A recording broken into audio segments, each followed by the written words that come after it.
Bismillahirrahmanirrahim. Alhamdulillahi Rabbil Alameen. As-salatu was-salamu ala Rasulihil Kareem wa ala alihi wa ashabihi wa man istanna bi sunnatihi ila yawmiddin. Assalamu alaikum wa rahmatullahi wa barakatuh, brothers. Today, inshallah ta'ala, we'll do two hadiths, hadith number 37 and 38 of the series of Imam Nawawi's 40 hadiths. After that, inshallah ta'ala, we'll have 4 hadiths remaining. We'll try our best to finish it in 4 weeks maximum, and before the Eid al-Adha, we should be able to finish the series, and then we can have a quick quiz overall of the 40 hadiths of Imam Nawawi, and also we can start, inshallah ta'ala, if Allah wish, to another series, another something beneficial for me and for yourself, and beneficial for all of us. So today I put these two hadiths together because both these hadiths, although the topics is a bit different, but the hadiths are common to all of us. So you already heard this. And recently, actually, just last week, after the Isha prayer, our Sheikh Yusuf was telling about a hadith, and that is one of the hadiths from here. And he mentioned another hadith after Fajr. So both of these hadiths has been mentioned in our masjid very recent time. So you will, if you heard this, you will see that this is what you heard recently. And both hadiths are hadith Qudsi, as I mentioned. So they have the similarity between both of them. We'll go through them, inshallah ta'ala, just after the revision. And as we say, the revision list is growing because we have finished so many hadiths. So we'll go through them quickly just to refresh our memory. So the first hadith, hadith about the intention, the hadith of Jibreel, where Jibreel asked few questions to Rasulullah, the 5 pillars of the Islam, then the destiny and the what happens in the of the mother, the innovation, the hadith about the bidah, halal, haram, the doubtful matters, and everything is clear if your heart is clear, everything is corrupted if the heart is corrupted. Religion is nasiha. Nasiha means sincerity in this case. Also, Rasulullah order to fight against the people who won't testify La ilaha illallah Muhammadur Rasulullah until Allah commanded him, and this has a context that we discussed. Avoid the prohibition and follow the commandments of Rasulullah sallallahu alaihi wasallam. Allah Himself is pure and He accepts only pure. If your clothing, if you're drinking, if your income, if your spending is not halal, it's the high chance that Allah won't accept the dua from a person like this. Leave the doubtful matters, leave alone the thing that doesn't concern you. Love for your brothers what you love for yourself. A Muslim blood is only valid for 3 reasons. That is the 3 cases that if you murder someone as a contribution of that, or if he's a married adulterer, or he left Islam intentionally or with no reasons. Then we have speak good and honor the neighbors and honor the guests if you believe in Allah and the last day. The advice from Rasulullah about do not be angry. Verily Allah has joined ihsan. Ihsan means here perfection, and Allah also wants us to perfect our ibadah, and any halal work we do in this dunya, Allah wants us to make reach to the level of ihsan, the top level of the perfection. Fear Allah wherever you are and mindful of Allah subhanahu wa ta'ala. If you have no shame, if a person has no shame, then he can do whatever he wishes. Meaning, shame is one of the biggest part of our iman. Haya is a part of the iman, and that beautifies the iman. Believe in Allah subhanahu wa ta'ala and have istiqamah. Istiqamah means having steadfast. So even if you do a little bit of worship of Allah subhanahu wa ta'ala, the faraid and just a little nafail you do, and whatever you can do, but you are consistent on that. That is the advice from Rasulullah sallallahu alaihi wasallam. Question from a Bedouin that he will only do the 5 times salah, he will only fast, and he will only consider halal as halal, haram as halal, and he has the belief in Allah. Will he be entered in Jannah? Rasulullah said yes, he will be entered in Jannah. Purification, there is half of iman. Hadith of Qudsi, from Abu Zar al-Ghifari, where Allah subhanahu wa ta'ala said that He is our Lord. If we ask something, we should ask from Allah subhanahu wa ta'ala. He is the one who can suffice all our needs. Every tasbih, every takbir, every tahleel is a sadaqah. This is the hadith where the poor Sahaba came and asked, Ya Rasulullah, the rich Sahaba, they are doing all the same things and they are also doing charity which we cannot do. Rasulullah advised them, you can do tasbih, you can do takbir, and these are all we'll consider as a charity for you. Every joint needs a sadaqah, And we said that, in this hadith we mentioned that, praying 2 rakah of Salatul Duha, not Salatul Ishraq, not necessarily that you have to stay in the masjid. Salatul Duha also considered any salah before the Zuhr, like any 2 rakah, 4 rakah, 8 rakah, the different variation of this. If you pray this 2 rakah, minimum 2 rakah of salah, Salatul Duha, then you will be sufficed all the joints of your body, the 360 joints you have had, it will be sufficed the sadaqah for those joints. Righteousness is good character. So this hadith is about the good character. If you don't have a good character, even if you are a Hafizul Quran, if you are an alim, it doesn't matter. As long as you have a good character, that is the piety, that is the righteousness. Then you have the fara'id and the nafail and all these things to purify your iman. Have taqwa of Allah subhanahu wa ta'ala. This is the last advice of Rasulullah, and hold the sunnah of his sunnah, and hold the sunnah of his khulafai rashidin. A deed which will take into the Jannah, asked by Muaz ibn Jabal, where Rasulullah mentioned that all the fara'id matter, the 5 times salah, the Sawm, fasting in the Ramadan, zakah, all this, the pillar of the Islam he mentioned. He also mentioned the nafail, the praying tahajjud, reciting Quran, memorizing Quran, and at the end he said the top of all this matter is your tongue. Hold fast to your tongue. If it is good, then you should be able to, if you can control that, then you should be able to control your all other deeds, and going towards the path of Jannah, inshallah ta'ala. Allah prescribed the obligatory matters, and we mentioned in this hadith that this is the hadith where Allah said, first do the obligatory matters.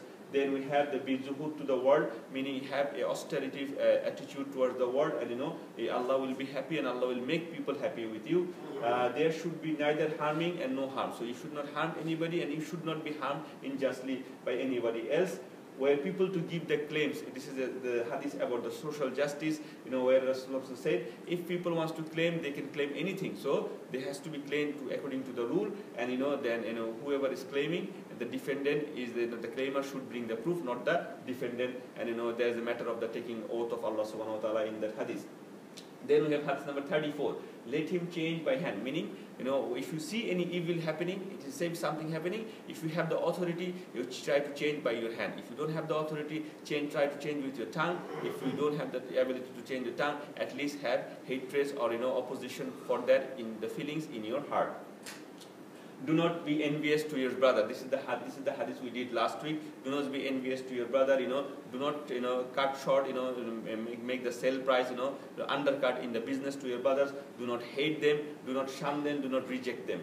And also, whoever relieves from his brother a pain in this dunya, Allah will relieve a pain, a difficulty for him in the akhirah. So that was the 36 hadith we did in a very short time. Let's go to today's hadith. Hadith number 37. Narrated by Ibn Abbas, Abdullah ibn Abbas, the son of Al-Abbas of Rasulullah, the uncle of Rasulullah, is one of the favorite Sahaba of Rasulullah, and he is one of the Abdullah of the 4 Abadila. We talked about him. He was, Rasulullah made a special dua for him. He is the Mufassir of all the Sahaba, and his nickname was Bahar, meaning the ocean. He has gathered a status that his knowledge was such a knowledge that people used to call him the knowledge of ocean of knowledge, basically. So he described that Rasulullah said from Allah subhanahu wa ta'ala. We talked about what is Hadith Qudsi before, so I think I don't want to go there. Just to quickly, Hadith Qudsi is something from Allah subhanahu wa ta'ala, stated from Allah subhanahu wa ta'ala to Rasulullah sallallahu alaihi wasallam. But Rasulullah paraphrased this one in his own word.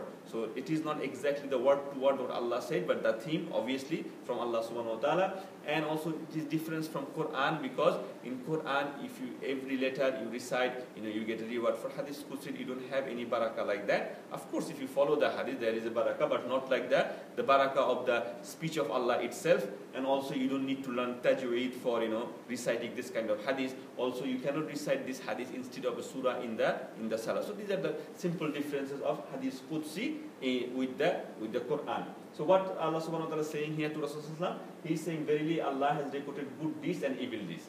And then he clarified that whoever intend to do a good deed but does not do it, Allah records for himself a complete good deed. So he have the intention, but you didn't do it. But still you will get one reward. But then if he intends and he does it, then he can get reward from 10 to 700. And sometimes it is more than 700, we'll talk about it. And on the other side, on the opposite side, if you have an evil intention, if you try to do something evil, but you stopped yourself, for the sake of Allah subhanahu wa ta'ala, then Allah will write a good deed for you. So you had the intention evil, but still you didn't do it, so Allah will write a good deed for you. But if you go ahead and do that evil act, then Allah will write one bad deed for you, not like 10 to 700 times. And He intended, and Allah records this one, and then every single deed. So let's discuss this hadith very quickly. Before that, we have these 7 Sahabas' name. I just put it just to remind ourselves. We should remember this name. Then who is the first narrator, the highest number of narrator, Abu Huraira. Then Abdullah ibn Abbas. He's the one describing this hadith. Then we have Aisha radhiyallahu anha, Abdullah ibn Umar, the son of Umar ibn Khattab, Jabir ibn Abdullah, he was also a young Sahaba. Anas, the servant of Rasulullah sallallahu alaihi wasallam. Although he was a servant, but he grew up as a son of Rasulullah almost, because his mom gave him at a very early age to Rasulullah. And also the last one is Abu Sa'id al-Khudri. So these are the 7 most prolific hadith narrators. Okay, let's talk about this hadith. This hadith has one word, where we say intention over there, where you have a good intention. Intention is, this word is used as ham, in Arabic called ham, hamma biha. Okay, ham means to have something in your mind. Now there are 5 states of mind. We need to understand this. There is something called hasis. Hasis means that you are walking on the road, you saw something, a thought come in your mind, and you just go away, just like a quick flick of a thought. That's called hasis. Hasis is something like an Arabic word. It is in English you can say a flickering thought. So you don't think about it. You just look at it, and you just went away. But if someone asks you, when you coming from the station, did you watch this thing? Did you see a red car? You say, yeah, I think I saw a red car, but I don't remember what's the model or something. So something like this, So there is no accountability for this one. Whether you're looking at a good stuff or bad stuff, you didn't think anything. You just look at it. It's stamped on your mind, the color or the thing, whatever you're looking, or the writing you saw in a board or something. Oh, I saw a signboard today, something new. I think it's something new, but I don't read the whole thing or something. So it's just a quick, thing that is called hasis. The next level is that called khatir. Khatir. Khatir means that you thought about something. So you look at this and you say, oh, okay, this is a new car. I think I never saw this model. Is it a 2016? So you thought 1 or 2 things, and then you walk past away. So this is also similar to that one, but maybe a little bit more. The third level is hadithun nafs. Hadith means talking to yourself, like talking to your own nafs. So you have a plan. So you just talk to yourself. You didn't make any plan, but you saw something, or you wanted to do something, and you had a plan in your mind, little bit of plan in your mind. That is called hadithun nafs. So you're talking to yourself, making a plan. That is also the third level of the state of your mind. When you have intention, you can say that. The fourth one is called ham. Ham means you have a complete plan to do something. You have complete sincerity to do something. Yes, today when I go to the masjid, I will probably go to the back and I will clean up the bin. If the bin is full, I will clean up the bin. I will take it to the street or, for collection or whatever. So you have a full plan of the thing and you wanted to do this one. Suppose tomorrow is a Monday. I have full intention that tonight, I'm going to have early dinner, and then I wake up at, late night and suhoor time. I will have suhoor, and, inshallah, I will fast tomorrow. I will fast for Monday tomorrow. So all this, you have a full plan. This is called hamma. So you had it planned it out completely in your mind. That is called ham. There's another level. This is the fourth. There's another level after this. Scholar mentioned that's called azam.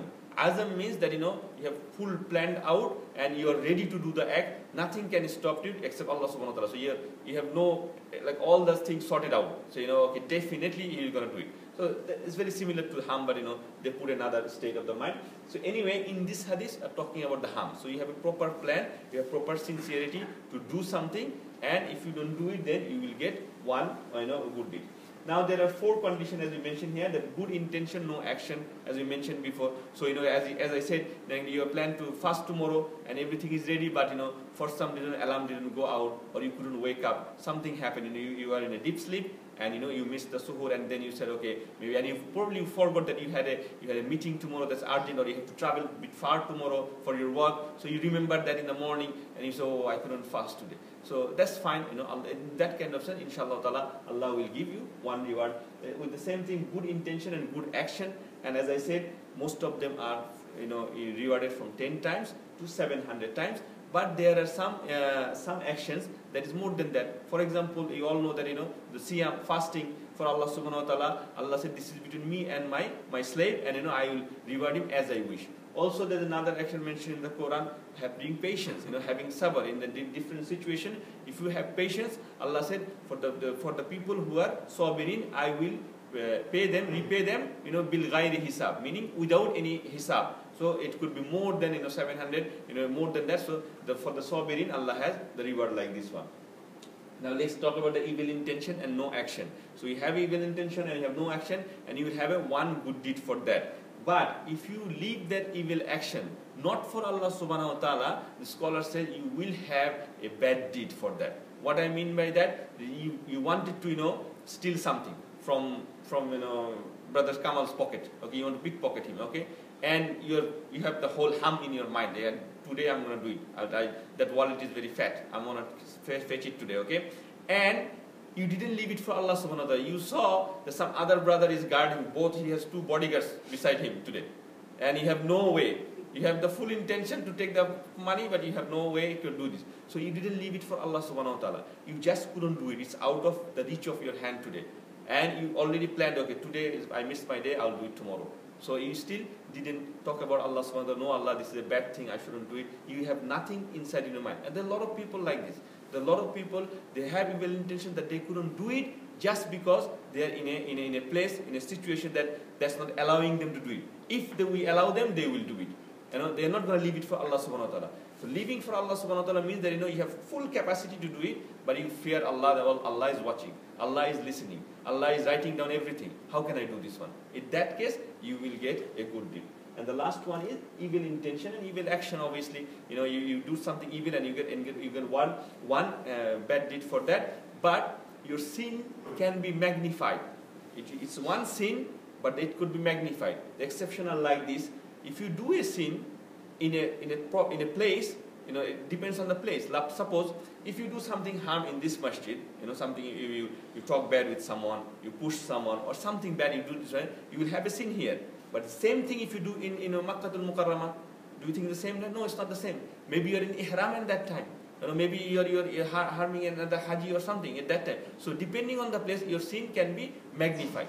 Even sin can be magnified with your position. Allah subhanahu wa ta'ala mentioned in the Quran, the wives of Rasulullah sallallahu alaihi wasallam, they are Ummul Mu'minin. And Allah subhanahu wa ta'ala clearly mentioned that if you do something wrong, you are not the same like the other mu'minat, not other women. Your sin will be multiplied. Allah mentions in the Quran because of their status, because they are the wives of Rasulullah sallallahu alaihi wasallam. Also, sin can be magnified if you brag about your sin. Some people, they say, oh, you know what, I am young, I have so many girlfriends and so many these things, they brag about your sins, and although they're doing it probably, if you do it in a hiding way, nobody knows about this, that's also a sin. But when you brag about it, you take pride of that can be magnified depending on the sin. As Rasulullah mentioned in one of the hadith that, 2 persons kill each other, and Rasulullah both will have sin.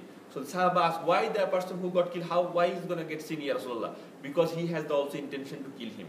He has also intention, but he just couldn't fight with him. He's weaker than him, but his intention was that to kill him. This is the hadith, famous hadith of Rasulullah. He also mentioned, sometimes the sin that explicit sin. Like Rasulullah mentioned that everybody will have sin when you do zina, but an old person when he does zina, it is more bad. It will have more sin, because it is the time that he doesn't need to do this one. He has no need to do this kind of thing. He is no urge to do these things. For a young man doing a zina is also sin, but an old person doing a zina without the need, it is more, as mentioned by Rasulullah sallallahu alaihi wasallam. So may Allah give us tawfiq to understand the evil deed and the good intention, and allow us to do only the good intention and good action. Let's quickly go to the next hadith. This hadith, as I mentioned also, hadith Qudsi, and Sheikh Yusuf also talked about it recently. This is talking about the wali of Allah subhanahu wa ta'ala. Allah saying, and we talked about it yesterday also, when he talked about Surah Al-Ma'idah, one of the words was wasila, and from there we say, some of the Sufi group also take their, what they call them, some wali of Allah. So Allah is saying here that, whoever acts with enmity towards my closer servant, mean wali, I will raise a war against them. So, if you shouldn't hurt the wali of Allah. Number one. Number two, Allah is saying here, who is wali of Allah?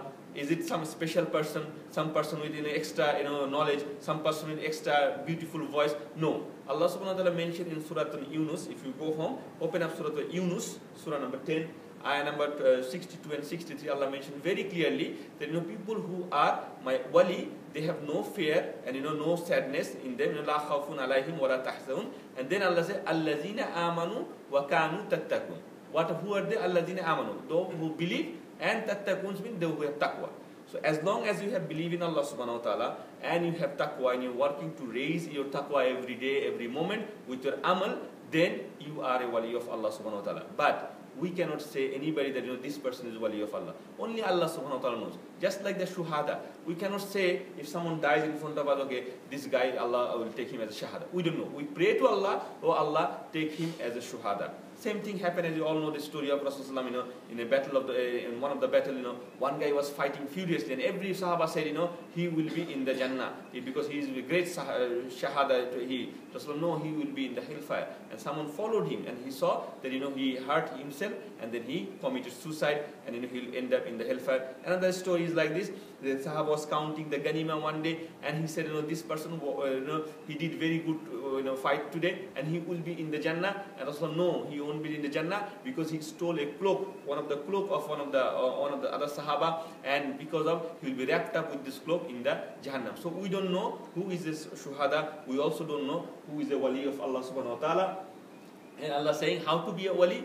To be a wali, you must do the fara'id of Allah subhanahu wa ta'ala, the obligatory. As we all mentioned, we all learned from the different hadiths from this series also. The obligatory is must. 5 times salah, you have the shahada, you have the proper iman, then you do fasting, you do zakah, you do hajj, if it's meant for you. So all these things first, then Allah said, with the nafail, he become more and more close to Allah. So your status of wali raised up by doing the nafail activities. And then if you do that, so first, who is a wali? Second, how to be a wali? And the third one is, what's going to happen when you become a wali of Allah? Allah will become your sight.